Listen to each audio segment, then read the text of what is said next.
Yeah. The autumn. Yeah. Pause for a moment for Thank you. AI to catch up with us humans. Okay. Well, thank you for that introduction. Yeah, so when I was approached about giving a talk here, I thought, well, GLIMS is a natural topic to talk about. And then it occurred to me that it's been about exactly 30 years since I started working on this project. Because it started not here, but at the USGS in Flagstaff, Arizona. So I initially, when I made this title slide, I had a list of about 70 or 80 names, like with thanks to, but then I realized with that many names, I'm probably going to leave somebody out. So I decided to axe that and just include special thanks to Hugh Kiefer, who started GLIMS in about 1995 at the USGS in Flagstaff. And then heavy activity from the GLIMS core team, Etienne Berthier, Tobias Walsh, Jeff Cargill, Fabian Malsian, Frank Powell, and Nadim Harakivitianu. And then I have to express thanks for many, many other people, from support staff to funders to data contributors all around the world. So this thing keeps popping up on my screen, but I guess maybe not there. Okay, so what am I going to talk about? First of all, I'll just introduce what is GLIMS and what is the related RGI, Randolph Glacier Inventory. I'll talk a bit about the timeline of GLIMS from its origins through the creation of our collaborative network that we call regional centers. Talk about the establishment of mapping methods and accuracy. I'll talk about the rise of the Randolph Glacier Inventory. Excuse me. I'll point out some notable publications, including the GLIMS book, which makes a great doorstop, by the way. That's main feature. And then I'll touch on some recent activity, including tracking extinct glaciers, and then a database redesign that we did over the last year or so. And then I'll touch on some related activities, connections to the community, like the Global Terrestrial Network for Glaciers, and then a recent photo survey of Colorado glaciers that we did from an airplane. And then I'll just touch on some future directions. Okay, so what is GLIMS? GLIMS, first of all, stands for Global Land Ice Measurements from Space. It's a multi-institution initiative to map the world's glaciers.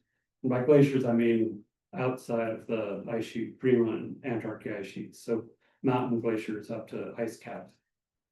It's also a global database of glacier outlines and related data, like who did the mapping, using what imagery, etc. And it's multi-temporal. So in this screenshot from our GLIMS Glacier Viewer, it's centered in the region of Cryosphere Glacier in the European Alps. And you can see there are many outlines for each glacier in this image. And this might be too small to read, but the GLIMS layer is turned on and all these other layers are turned off, which I'll touch on in a minute. Okay, so that's GLIMS. What is the RGI? The RGI stands for Randolph Glacier Inventory. It's a single time map of Earth's glaciers, as close as possible to the year 2000 for version 7. And it is now derived wholly from GLIMS. So here's the same screenshot, but just with the RGI version 7 outlines turned on, and you can see each glacier has one nice clean outline to it. So that's how those two relate. So currently the GLIMS structure looks kind of like this. This gray shaded box is the NSIDC DAC. At the core of everything is this PostGIS database, or just a relational database that stores the data, the outlines themselves, but also stores information about, as I said, the imagery that was used to map the glaciers, who did the analysis, using what methods, that kind of thing. All this information is served out onto the web. There are a couple of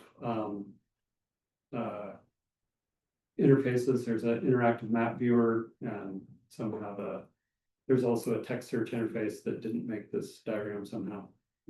And then these services are directly accessible from web creators who want to include GLIMS data or imagery in their applications. And then on the input side, we have a network of collaborators, regional centers, we call them, and they map glaciers in their regions of expertise using imagery that in some cases has been guided by our community for how to access or how to, acquire data, nice images of glaciers that are suitable for mapping glaciers.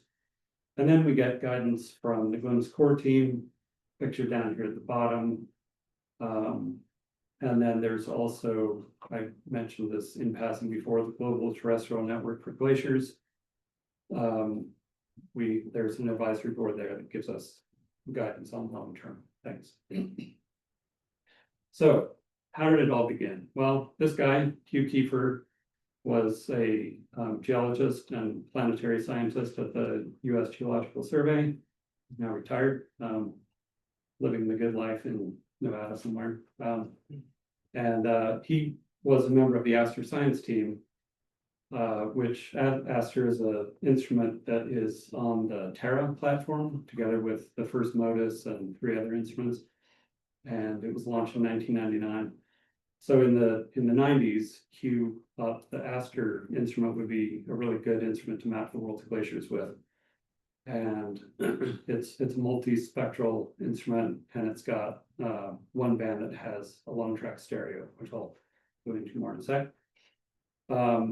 So in 1995, I was just finishing my master's here at CU with InStar with Mark Meyer and Tad Pfeffer doing glacier modeling and remote sensing. And I saw this job ad on Cryolist that read exactly like my resume. It combined glacier remote sensing, and also because Aster is a Japanese instrument, it potentially involved travel to Japan, use of my Japanese language. So I thought that was pretty cool and couldn't not apply. So I was hired there, and my first task really was to task the Aster instrument on where to look, where to image. Aster is a very zoomed in instrument, so it's not a big image footprint like MODIS. You have to aim at your target. And so I had to come up with a plan for where to look and then what gain settings to use so the bright areas of glaciers aren't saturated. And if you care about the details, there's a paper that came out in 2000 about that. So this is just a plot of spectral reflectances of various materials, but the key thing is just the pass bands of, well, various instruments, but this top row is Aster. And so it's got visible and near infrared bands, and then it's got some shortwave infrared bands, and then it's got, not on this plot, it's got thermal infrared bands as well. But quite a good instrument for, looking at what materials are what on the ground. And so, as I mentioned, we had to task the Aster instrument and tell it what gain settings to use. So here's an illustration of what difference that made. On the left is an image acquired with GLIMS gain settings, and you can see all the way up to these brighter accumulation zones of these glaciers. You can still see crevasses and all kinds of nice detail. Whereas in this image on the right, that was acquired with the default gain settings that the Aster system used for the global map. And obviously these are saturated and not really usable in the brighter parts of the glacier. So that was very effective to do. And here's another oft-seen image of glaciers in Bhutan, also acquired with GLIMS gain settings. Bruce? Yeah. Is the color in that last image, is that natural? Is that added? I think it's what's called a false color IR, so, this reddish stuff is actually green vegetation, if we were on the ground looking at it. I think, well, you talked about this recently, didn't you, in one of your talks? Well, anyway, Maybe, it's a composite, right? yeah, so I suppose. instead of the three bands that are used, instead of being blue, green, red, like our eyes see, it's more like green, red, infrared, and mapped to blue, green, red. And infrared, or sorry, vegetation is very reflective in the infrared, looks very bright, so that's why it looks red. Thanks for explaining. Yeah. And how did you derive the gains, or decide on the gain settings? Was that like a trial and error? Kind of like looking at imagery and just, or was there some radiometric, theory behind that? There was some sort of loose radiometric theory. Basically, for every flat long location, I model what the sun angle was gonna be. And the time of day is related. So Terra is in a sun synchronous orbit, as you know. Yeah. And so that means the time of day that the satellite goes over a spot depends only on latitude. Well, nominally. Yeah. And so knowing the latitude, I knew the time of day, and then I could figure out what the sun angle, the zenith angle was. And then from that, using a Laplacian assumption of reflectivity of snow, I just mapped that into the radiance range for each gain setting in the bands. Okay. And that was per band, so bands 1 through 9 Yeah, okay. were calculated separately. Mhm. So. Okay, so another key feature of the Aster instrument is its a long track stereo capability. So in one band, band 3, which is in the near IR, it has a nadir looking telescope, and that band is 3N, N for nadir. And then, so it goes over a patch of ground, and about a minute later, the backward looking telescope sees the same patch of ground. So you get image close in time from two different angles. And so from that, you can develop, the stereo and a DEM basically. And it turns out, I'll say why this is important, but basically, yeah, having that three-dimensional information is quite useful for mapping glaciers. Okay, so we tasked the Aster instrument. It was launched in 1999, and it started acquiring some nice imagery over glaciers. Meanwhile, Jeff Cargill, who was also at USGS Flagstaff when I was there, also hired by Hugh Kiefer. Jeff took the lead on assembling a group of collaborators that became the regional centers. So again, regional centers create glacier data in their own regions of expertise. We designed GLIMS glacier IDs to be assignable independently, so we just encoded lat long in the IDs so that different regional centers wouldn't be assigning colliding IDs.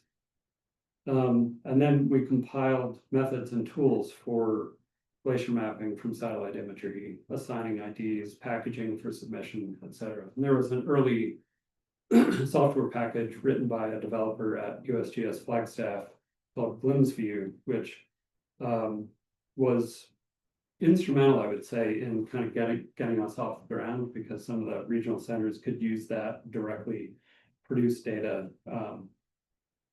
that was directly submittable to NSIDC, well, what became NSIDC once we moved everything here, but it's no longer used, and that's because it didn't keep up in terms of complexity of algorithms and stuff. So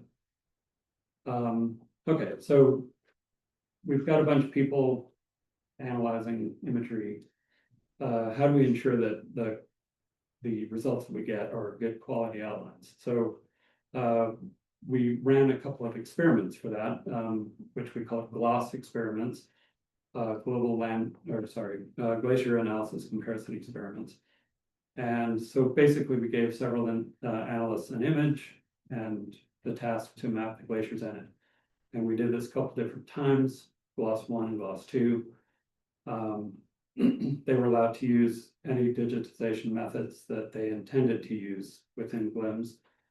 And then in GLOS 1, we were actually all in the same room doing this sort of together.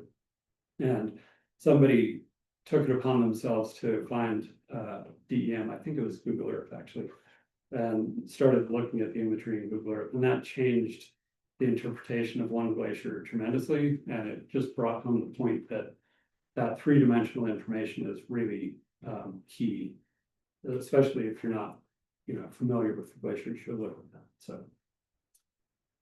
So here's some GLOS results. The first GLOS experiment pointed out some pretty, it was really good at ironing out the kinks. So in this left image, you can see some of the outlines had geolocation problems, and that's because Aster itself was, the geolocation information was not easy to work with. And then, I'll zoom in a little bit, but yeah, I guess this is a zoom in. There are a number of different outlines around this glacier, which I think is the Spencer Glacier in Alaska. And you can see there's a yellow outline. Well, I hope you can see there's a yellow outline that kind of follows the clean ice. And then there's this green outline that reaches out a little bit farther and includes some dirtier ice.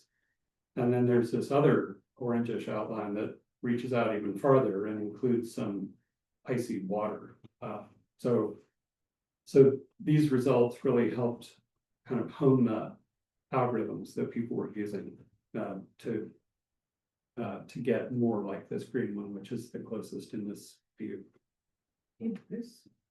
How does Aster georeference, like what is it, or how geolocate, I guess, like the data imagery? Yeah, I'm not sure I remember all the details precisely, but there's ephemeris data just from the platform. But they I think a lot of it wasn't the geolocation accuracy so much as how it was represented in the metadata, because I think it had they used geocentric longitudes instead of geodetic longitudes or something like that, and it made it hard for people to deal with. So any more detail, and I'll have to look some stuff up. So okay, then we did GLOS 2. We just had this one glacier complex rather than an image with a bunch of glaciers in it like GLOS 1. This is the Queen Glacier in just northish from Vancouver, British Columbia. And it's Brian Menounos' favorite glacier. He's remotely connected, I believe, or maybe he's not. Anyway, this was a really interesting example because it not only got at things like geolocation accuracy and things like that, but also just how we define a glacier. So this is this branching dendritic sort of structure with a lot of tributaries coming into a main trunk, and how people digitize that. Like there were different ideas for how to do that before we standardized. So you can see there some of these outlines that look like ribbons coming down the glacier. Those are actually individual. Well, you follow those up and you get to a tributary point each time. So basically they mapped glaciers or glacier ice and followed it down even after the confluence of these things. And that's not actually what we were striving for. But it was interesting to point out the difference of like what ideas people had for mapping glaciers. Okay, so this image on the left side is the one for GLOS 1, where somebody decided to look at like Google Earth and realized that this bright area wasn't just part of this flat expanse of whatever.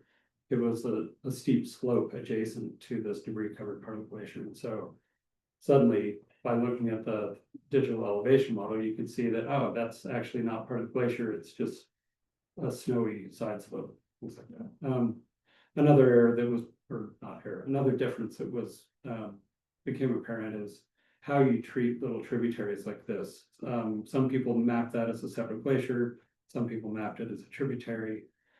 So as a result of all this, we honed not only the algorithms, but our definitions of a glacier. And so basically the GLIMS definition of a glacier is all ice that contributes to a single outflow point, whether it's debris covered or not, whether they're confluences or not. So you decided to include those? Yeah, so in this case, the best outline for GLIMS would be a single outline that goes around all ice that contributes dynamically to this trunk and this terminus. Now, there are what are called nunataks, mountains up in between the pieces like in here. And those nunataks have their own little glaciers on them. So it's kind of this nested thing, but those little nunatak glaciers are separate glaciers. Okay. All right. So the rise of the RTI. So the Randolph Glacier Inventory, named after Randolph, New Hampshire, which is where Tad Pfeffer had a kind of a home, I guess. I guess that's where he is from originally. Anyway, Tad Pfeffer was part of the author team for the IPCC 5th assessment report, and he was writing a chapter on glacier contribution to sea level rise, and that was published in 2013. So to do that, he needed an inventory of glaciers for the whole world, and he didn't really care about their quality or where they came from. He just needed a globally complete map of glaciers. And so he started with GLIMS, which covered about 60% of the total at that time. And then with assembling his own team, they assembled outlines from a number of different sources. And initially it wasn't carefully tracked, but that definitely changed, and that got filled in later. So this was happening in about 2012. And so at AGU in 2012, which was in December, Tad was giving a talk on this Randolph Glacier inventory that they were nearly, that they'd nearly completed. And I thought, is this going to replace GLIMS? And so I talked to him, and I thought, this could be a really good collaboration, and convinced him that we should serve RGI from GLIMS.org, and that there began the long history of close collaboration between GLIMS and RGI. And now they're both DAC4 products, NSIDC DAC4. Bruce, so at that time you said 60%, is it 2013? So what is it now? Basically 100%. It's, we kind of played some leapfrog. We, GLIMS and RGI played leapfrog. RGI, I guess, technically got to 100% or close to 100% first, and then we took some of those data and backfilled into GLIMS, but then GLIMS had some data that RGI didn't have that made it really 100%. And so now they're pretty well in sync, both cover the whole globe. That's, okay, so as a result, I showed this slide before, but now we have GLIMS, which is this multi-temporal database where each glacier can have many outlines conceivably, and then the RGI, which is just one outline per glacier. And which is best depends on what your application is. Okay, so here's sort of a general overview. So in 1995, Aster Science Team goal, mapping glaciers with Aster. So that resulted in tasking the Aster instrument for mapping glaciers. And we created regional centers.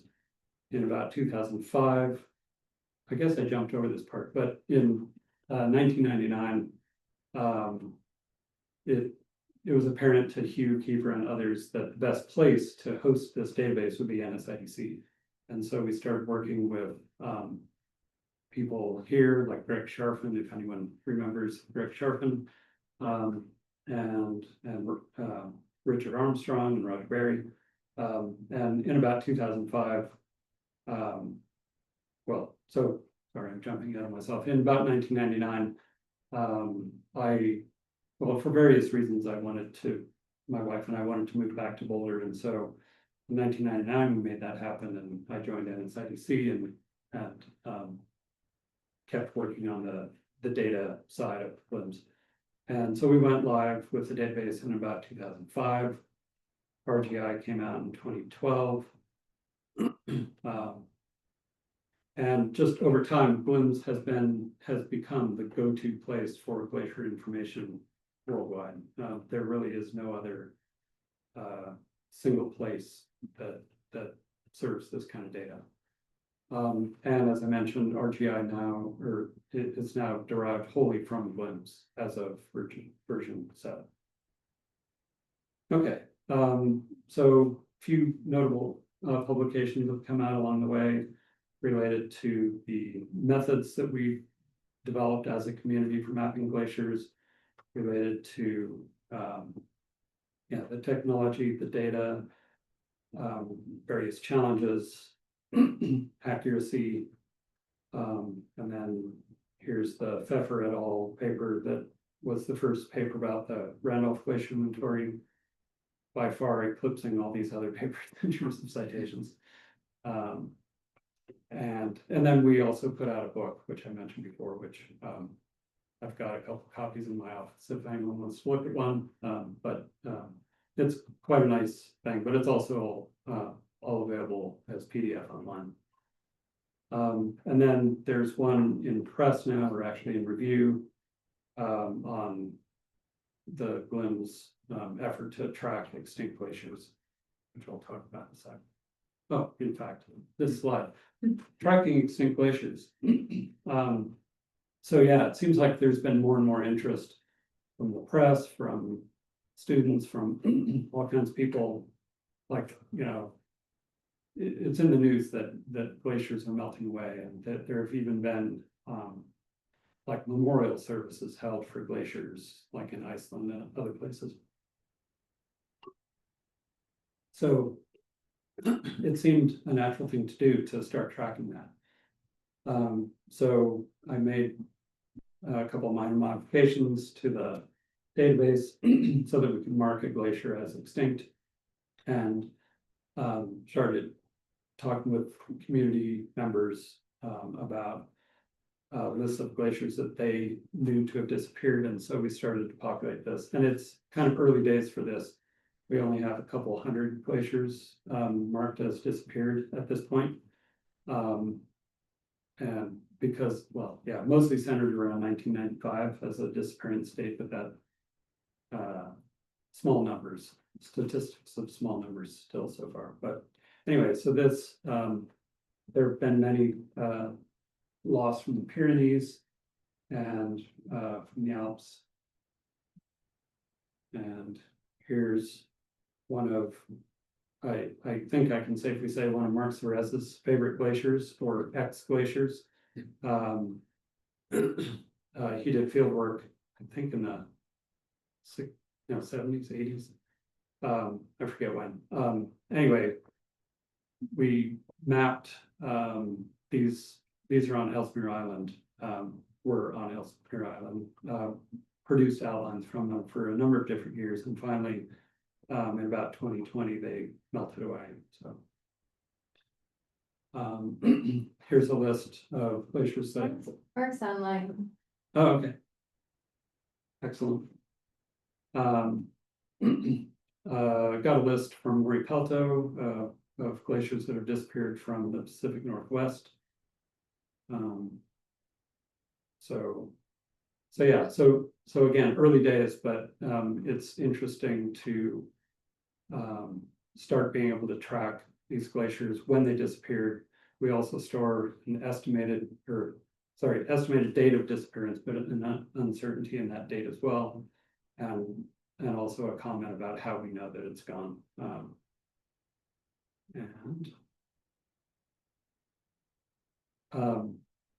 Oh, I should mention before I move on to that.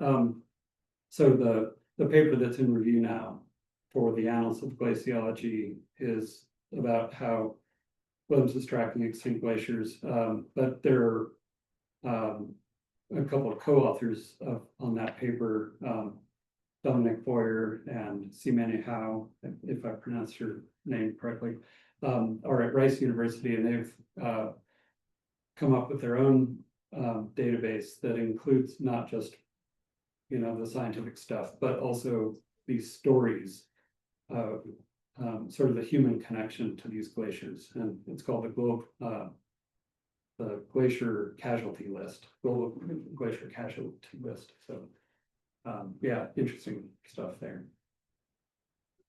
Okay, another point of recent activity. The database was originally designed, you know, at the end of the last century, with specific aspirations in mind. So we, Hugh Kiefer and Jeff Cargill and I, back at the USGS and Flagstaff, thought it would be clever and useful to map glacier outlines, not just as a whole complete polygon, but as separate segments that are strung together. And those separate segments could each have their own attributes, like what material is on the left and right, and things like that.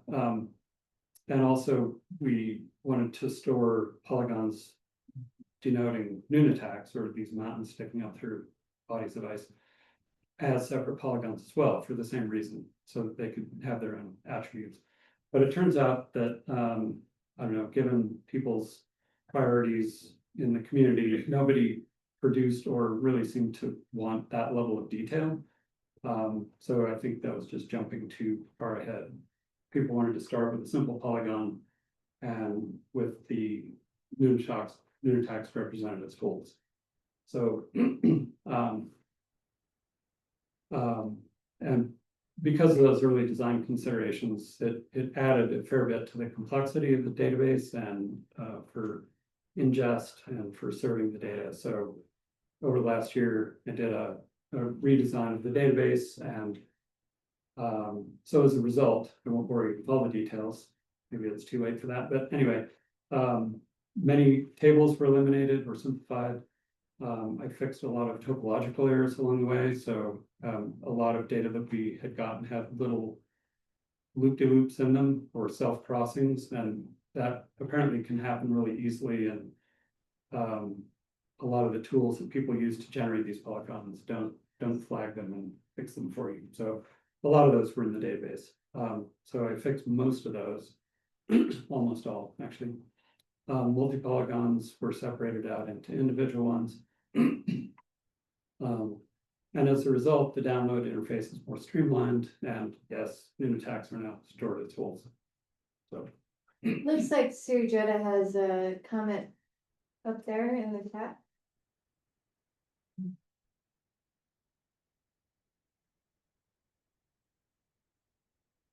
It was really tangential. It was, but I thought it was interesting. The fact that I remember looking, so I'd helped been part of the design of the release B, you know, version of the database for ECS, and we tried to see if we could stuff the glacier data in there. It didn't work, but it was considered at the beginning. That was just my side point. yeah, thanks for that, Sujata. Yeah, I should have mentioned you by name in that early effort. What was I going to say about that? Oh, the early interface to the GLIMS data did include a layer that was aster image footprints, and it made it a lot easier to find aster imagery over glaciers. But then that kind of became obsolete. So okay, so now the download interface, once you log into Earth Data login, you can select what file format you want, like KML or shapefile. And then whether you want it in zip format and tar format, and it generates your downloaded data on the fly for you, like based on what you're looking at in the interface or whatever, so. And so if you download in KML, for example, you might get something like this. It's just a Google Earth screenshot with some GLIMS outlines. Briefly, some global statistics. I just threw these in here this morning, but we've got about 745,000 individual outlines. The earliest analysis is based on the likely moraines from about 1450. Most recent analysis is from just last year. We've got about 180,000 glaciers with multi-temporal coverage. And that, and then as far as the number of glaciers, we actually have about 390,000 in GLIMS, whereas RGI is about 275,000. I think if you were just to ask the question, how many glaciers are there on Earth? Probably the RGI answer is the better answer to use. The higher number from GLIMS is sort of a mix of some data error induced double counting, but also differences in mapping. So I think my next slide, yeah. So here's some outlines from GLIMS for part of the Antarctic Peninsula. And you can see that there are a bunch of little teeny pieces in here. And that's a result of some automated mapping, probably a band threshold. And then I'm not actually, I mean, there's very clean ice in here, so I'm not sure why those little things happen, but they were submitted as all those little bits were in a multi-polygon or multiple multi-polygons. And then with the redesign, I broke all those out into individual glaciers. And so, but by contrast, the RGI outlines look like this, simpler and cleaner. So they just use different outlines from GLIMS rather than these ones. But when I do the simple count of glaciers in GLIMS, it just counts distinct glacier IDs. And so all these little bits add to the count. So yeah, real world data can get messy at times. So, okay. So moving on to related activities, I just wanted to mention the Global Terrestrial Network for Glaciers. There's its website URL. It is basically composed of GLIMS, NSIDC, and the World Glacier Monitoring Service. And jointly, we curate about 8 glacier-related data sets. And apologies if I've left anything off, but so there's GLIMS, there's the Randolph Glacier Inventory, there's the Glacier Photograph Collection, Glacier Thickness Database, Fluctuations of Glaciers, World Glacier Inventory, the Glacier Map Collection, and Glacier Regions. And let's see, GLIMS, RGI, Glacier Photos are primarily here, and WGMS hosts the other ones, basically. And I'll just jump here. Here's what WGMS folks call an organogram.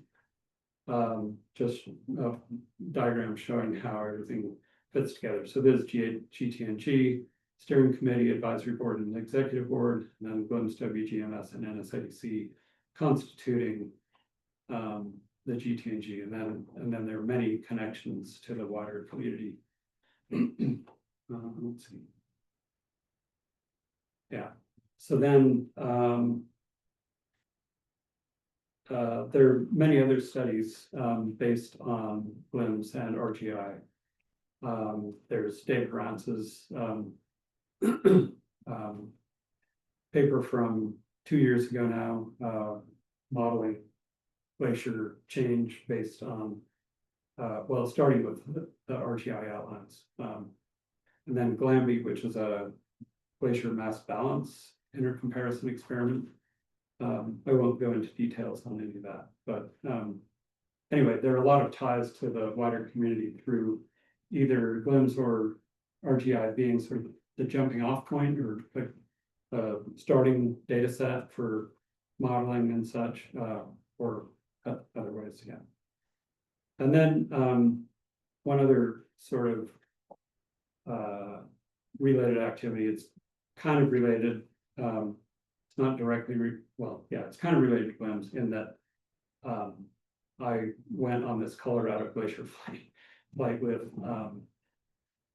Dan McGrath at CSU. So this is very interesting.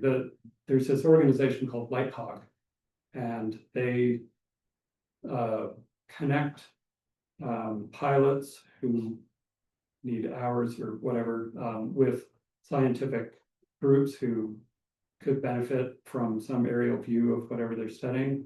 And at no cost to the researcher, they set up these flight missions, and it's nationwide, which is really cool. So Dan found out about this and arranged for this flight to fly over the Front Range glaciers in Colorado. And he invited me to go along because he knew I had a nice camera. So, and would want to go. And so we did this. Well, there's me and Dan and our pilot, Evan Anderman. And the plane that we flew right behind us. And that is the path that we flew, took off from and landed at Longmont Airport. Flew a lot of circles around different glaciers, from the Arapaho Glacier in the Indian Peaks, all the way up to the northernmost glaciers in Rocky Mountain National Park. And I think between the two of us, we took about 4,000 photos. So see how much time we have. Oh, no, I'll just show a couple. You do it as a movie, 24 frames per second. Yeah. So the idea was to, I guess I didn't really talk about the objective. The idea was to take a bunch of photos from different angles of all these glaciers, and then Dan is in the process of using structure for motion software to construct digital elevation models for each glacier. So the idea was to take some images zoomed in, some zoomed further out, and from a lot of different angles. So that's why we had the plane circle around a few times for each glacier. But so this is the Arapaho Glacier, which I'm sure a lot of people have seen. Here's Isabel Glacier. What time of year did you say you went? It was a week and a half ago. Oh, Yeah, recently. yeah, it was the 25th, I think, whatever the Friday was. Okay, here's Navajo Glacier. Somebody contacted user services or somebody about, like, as I was hiking, I saw some big black band form on the top of Navajo Glacier. He didn't get pictures, unfortunately, but I think it was just these bergschrunds opening up in the morning sun, probably. But anyway, that's Navajo Glacier. Here's Tyndall Glacier, adjacent to Howard Peak in Rocky Mountain National Park. And then Tiny Mills Glacier at the base of the Diamond on Long's Peak.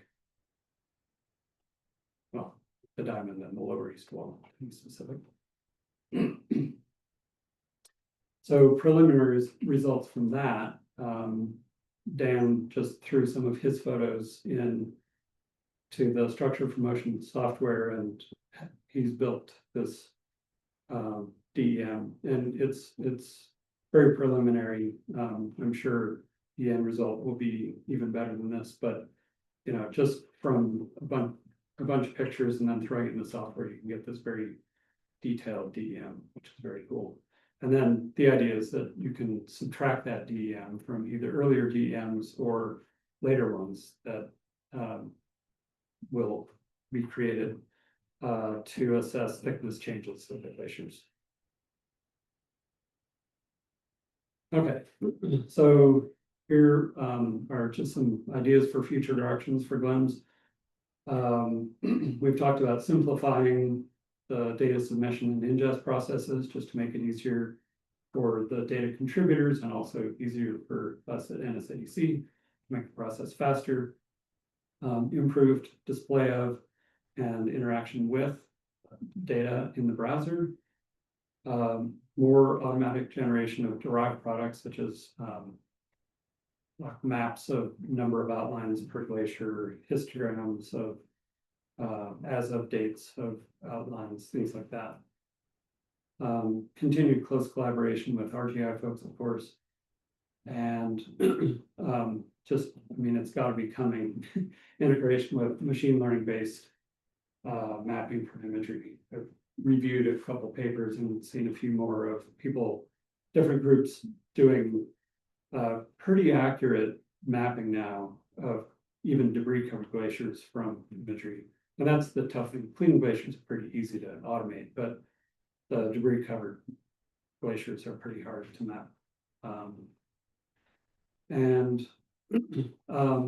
I guess I'll just say it too. I think a lot of these things will have to be carried on by other people. I've been thinking about retiring over the last couple of years, actually, and finally decided that the time has kind of come. So I'm actually going to retire at the end of the year, and in the meantime, we'll tie things up, try to hand things off in a good, clean way, and who knows, I'll probably remain involved, maybe as an hourly employee or something, but that's kind of what I'm thinking. So thank you very much for your attention. Here's iceberg near Juneau with the bald eagle for scale. So.